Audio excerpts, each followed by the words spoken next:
ମାହାଙ୍ଗାରେ ବିପଦର ବନ୍ଧୁ ସାଜିଛନ୍ତି ଅଙ୍କିତ। ଅସମୟରେ ପହଞ୍ଚି ରୋଗୀଙ୍କୁ ହସ୍ପିଟାଲରେ ପହଞ୍ଚାଇ ଯୁବବର୍ଗଙ୍କ ପାଇଁ ଉଦାହରଣ ସାଜିଛନ୍ତି। ମେଡିକାଲରେ ରୋଗୀକୁ ପହଞ୍ଚାଇ ଦେଇଛନ୍ତି ନୂଆ ଜୀବନ। ସେବାଠାରୁ ବଡ଼ କର୍ମ ଦୁନିଆରେ କିଛି ନାହିଁ। ଏହି କଥାର ଯଥାର୍ଥକୁ ବୁଝିଛନ୍ତି ମାହାଙ୍ଗାର ଯୁବ ବିଧାୟକ ପ୍ରାର୍ଥୀ ଅଙ୍କିତ ପ୍ରତାପ ଜେନା। ମଉଦା ପଞ୍ଚାୟତର ଗସ୍ତ ସମୟରେ ଜାଣିବାକୁ ପାଇଥିଲେ ଗାଁର ଗୋଟିଏ ଦଳିତ ପରିବାରର 8 ଜଣ ଝାଡ଼ାବାନ୍ତି ହୋଇ ଜଣେ ବୃଦ୍ଧା ମୃତ୍ୟୁବରଣ କରିଛନ୍ତି। ତୁରନ୍ତ ଏହି ଦଳିତ ପରିବାରଙ୍କ ଘରକୁ ଯାଇ ସେମାନଙ୍କୁ ଚିକିତ୍ସା ନିମନ୍ତେ ପରାମର୍ଶ ଦେବା ସହ ଆମ୍ବୁଲାନ୍ସ ଡକାଇ ରୋଗୀକୁ ମାହାଙ୍ଗା ମେଡିକାଲକୁ ପଠାଇ ଚିକିତ୍ସା କରାଇଥିଲେ। ସଠିକ୍ ସମୟରେ ଚିକିତ୍ସା ପାଇଥିବାରୁ ଜଣେ ଯୁବତୀ ନିଶ୍ଚିତ ମୃତ୍ୟୁମୁଖରୁ ବର୍ତ୍ତି ଯାଇଛନ୍ତି। ତେବେ ଅଙ୍କିତଙ୍କ ଏହି କାର୍ଯ୍ୟକୁ ପ୍ରଶଂସା କରିବା ସହ ତାଙ୍କୁ ସ୍ଥାନୀୟ ବାସିନ୍ଦା ସାଧୁବାଦ ଜଣାଇଛନ୍ତି।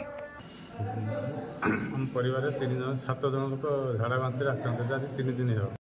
ବୋଉଙ୍କର ଆମ ଦେହାନ୍ତ ହେଇଯାଇଛି। ଆଚ୍ଛା ଦେହାନ୍ତ ହେଲା ପରେ ଏମିତି ଖବର ପାଇ ଅଙ୍କିତ ପ୍ରତାପ ଜେନା ବିଧାୟକ ପ୍ରାର୍ଥୀ ସେ ବହୁତ ଆମକୁ ସହଯୋଗ କରି ମାହାଙ୍ଗା ମେଡିକାଲ ପଠାଇଛନ୍ତି।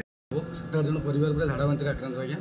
ସକାଳୁ ଆଜି ଖବର ପାଇଲେ ତାଙ୍କ ମାଆଙ୍କୁ ଦେହାନ୍ତ ହେଇଯାଇଛି ସେଇଥିରେ, ଏବଂ ଆମେ ଯାଇ ଦେଖିଲା ବେଳକୁ ତାଙ୍କ ଝିଅ ବି ପଡ଼ିଛି ଏମିତି ସେ ଝାଡ଼ା ବାନ୍ତିରେ, ଆଉ ତାଙ୍କ ଭାଇଟି ବି ପଡ଼ିଥିଲା, ସେ ଟିକେ ଭଲ ହେଇ ଆସିଲାଣି। ଯାହା ହଉ କେମିତି ସନ୍ଧ୍ୟାବେଳେ ଖବର ପାଇ ଅଙ୍କିତ ପ୍ରତାପ ଜେନା ଆମର ଯିଏ ମାହାଙ୍ଗାର ବିଧାୟକ ପ୍ରାର୍ଥୀ ପ୍ରତାପ ଜେନାଙ୍କର ପୁଅ, ସେ ଯାଇ ପହଞ୍ଚିଲେ।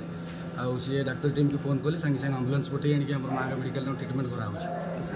ଆଉ ସିଏ ମାନେ ଭଲ ଅଛନ୍ତି, ଇଞ୍ଜେକ୍ସନ ଧରିକା ଦିଆ ସରିଲାଣି, ସେ ଭଲ ଅଛନ୍ତି। ଆମେ ସେଥିପାଇଁ ଧନ୍ୟବାଦ ଦେଉଛୁ ଅଙ୍କିତ ପ୍ରତାପ ଜେନାଙ୍କୁ, ଯାହା ହଉ ବିଧାୟକ ନ ହେଉଣୁ ସେ ଗୋଟେ ମଉଦାରେ ଏତେ ବଡ଼ ଗୋଟେ ପଦକ୍ଷେପ ନେଇଛନ୍ତି, ଯାଇ ପହଞ୍ଚି ଯାଇଛନ୍ତି। ଆଉ ନିଜେ ପହଞ୍ଚି ଆମ୍ବୁଲାନ୍ସର ବ୍ୟବସ୍ଥା କରି ପେସେଣ୍ଟକୁ ସାଙ୍ଗେ ସାଙ୍ଗେ ଡକେଇଛନ୍ତି, ଏବଂ ଏଠି ଟ୍ରିଟମେଣ୍ଟ ବି ଠିକ୍ ଠାକ୍ ଚାଲିଛି।